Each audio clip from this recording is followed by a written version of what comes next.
فرمایا بیٹی فاطمہ زہرا دیکھو دروازے پر کون ہے؟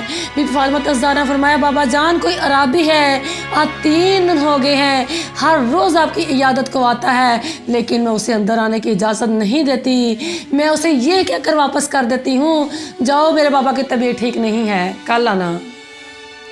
آپ نے فرمایا پیاری بیٹی یہ کوئی عرابی نہیں ہے، یہ وہ فرشتہ ہے جو ماں کو بچوں سے، باپ کو بچوں سے جدا کرتا ہے، یہ وہ اسرائیل علیہ السلام ہے جسے تمہارے پردے کا خیال ہے، جو 3 دن سے اندر آنے کی اجازت طلب کر رہا ہے، ورنہ اس نے آج تک اجازت طلب نہیں کی۔ بیٹا یہ آج آپ کے باپ کے روح اقدس قبض کر کے آپ کو یتیم بنانے کے لیے آیا ہے۔ بیٹی پردہ کرو، دروازہ کھول دو۔ بی فاطمہ زہرا رونے لگی، کہا بابا جان میں دروازہ نہیں کھولوں گی۔ آپ نے فرمایا بیٹا دروازہ کھول دو، جو آسمان سے اڑ کر اندر آ سکتا ہے اسے اندر آنا کوئی مشکل نہیں، آسمان سے اڑ کر نیچے آ سکتا ہے اسے اندر آنا مشکل نہیں، اسے صرف آپ کے پردے کا خیال ہے، بیٹی دروازہ کھول دو۔ حضرت عائشہ رضی اللہ عنہا آپ کا سر مبارک گود میں لے کر بیٹھی ہوئی تھی۔ آپ نے آواز دی اے اسرائیل اندر آ جاؤ۔ اسرائیل علیہ السلام وائٹ کپڑوں میں، سفید لباس میں اور نورانی شکل میں آپ کے پاس آ کر کھڑے ہو جاتے ہیں، کہتے ہیں اللہ کے رسول میں نے آج تک کسی کو سلام نہیں کیا، آج میں آپ کو سلام کرتا ہوں۔ اور ساتھ ہی جبریل امین حاضر خدمت ہو گئے۔ فرمایا اسرائیل نے فرمایا اے اللہ کے رسول اللہ کی طرف سے پیغام ہے کہ آپ کو اجازت ہے، آپ چاہے موت کو قبول کریں چاہے زندگی کو قبول کریں۔ تو جبریل امین پاس ہی کھڑے تھے، کہنے لگے حضور آپ کا رب آپ کے دیدار کے لیے منتظر ہے، آپ سے آپ کا رب ملنا چاہتا ہے۔ حضور علیہ الصلوۃ والسلام نے فرمایا اے جبریل امین اگر میرا رب مجھ سے ملنا چاہتا ہے تو میں اپنے رب کے پاس جانے کے لیے حاضر ہوں، جاؤ جا کے میرے رب سے ایک مرتبہ یہ کہہ دو کہ میری امت کے لیے کیا کیا ہے، میری امت کو بخشے، جو نیزہ کی تکلیف مجھے دینی ہے میری امت کو دینی وہ مجھے دے دے۔ جبریل علیہ السلام اللہ کے پاس پیغام لے کر جاتے ہیں اور واپس آتے ہیں، اللہ تعالیٰ فرماتا ہے جبریل امین میرے محبوب سے کہہ دو آپ کی امت مرنے سے سال پہلے توبہ کر لے تو میں اسے بخش دوں گا۔ حضور علیہ الصلوۃ والسلام فرمایا میری امت کو کوئی پتہ نہیں کہ اسرائیل فرشتہ یہ ظالم فرشتہ کب آ جائے۔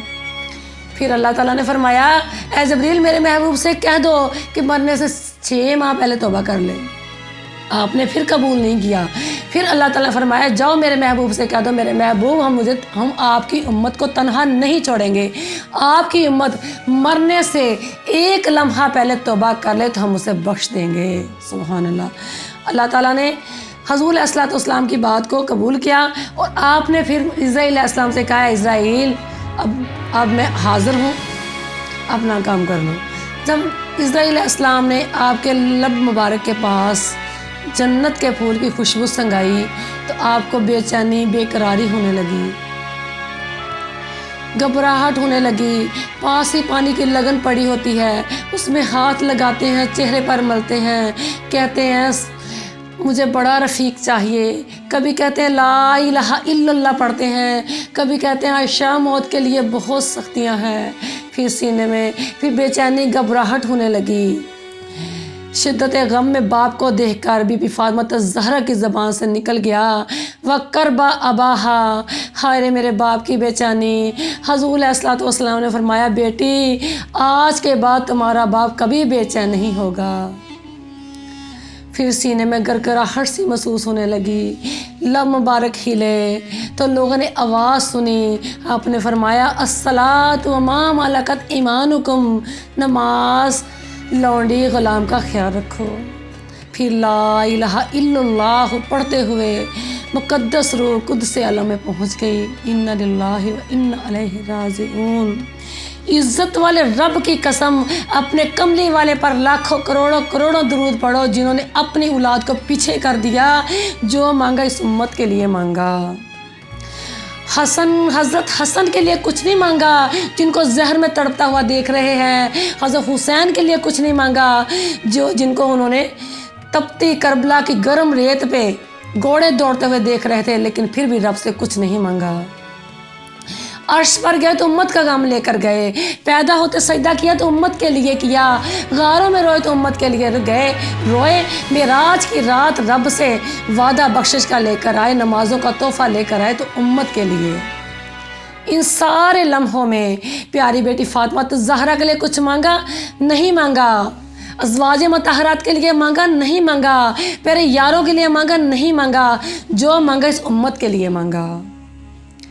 کل جب یوم محشر کے دن ہر طرف نفس و نفسی کا عالم ہوگا، کوئی پیغمبر امت کے لیے سوال نہیں کرے گا، اس وقت ایک وہی عظیم ہستی ہوگی جو کانپتے ہوئے ہاتھوں کے ساتھ، لرزتے ہوئے بدن کے ساتھ، یا رب حبلی امتی، یا رب حبلی امتی، اللہ میری امت کو بخش دے، اللہ میری امت کو بخش دے، امت کا سوال کریں گے۔ کیا رشتہ تھا ہمارا ہمارے رب کے ساتھ؟